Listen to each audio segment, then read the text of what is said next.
भोंदूबाबा अशोक खरात प्रकरणाच्या पार्श्वभूमीवर राज्यभर संतापाची लाट उसळली असताना रत्नागिरी जिल्ह्यातही भोंदूगिरीच्या घटना वाढत असल्याची चिंता व्यक्त करण्यात येते।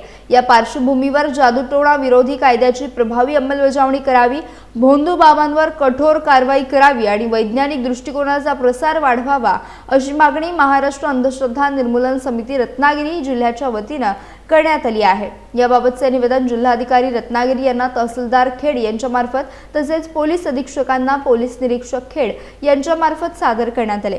अनिसचे जिल्हा कार्याध्यक्ष नंदलाल शिंदे, राज्य पदाधिकारी सचिन गोवळकर, सखाराम गोरे तसेच कार्यकर्ते यावेळी उपस्थित होते। निवेदनात देवी शक्ती, चमत्कार किंवा ज्योतिषाच्या नावाखाली नागरिकांची आर्थिक फसवणूक, मानसिक छळ तसेच महिलांचे लैंगिक शोषण होत असल्याच्या घटनांबाबत चिंता व्यक्त करण्यात आली आहे। महाराष्ट्र नरबळी आणि जादूटोणा प्रतिबंधक कायद्याअंतर्गत प्रत्येक पोलीस ठाण्यात अंधश्रद्धा निर्मूलन कक्ष कार्यान्वित करावा, तसेच शाळा आणि महाविद्यालयांमध्ये जनजागृती मोहीम राबवावी अशी मागणी करण्यात आली आहे।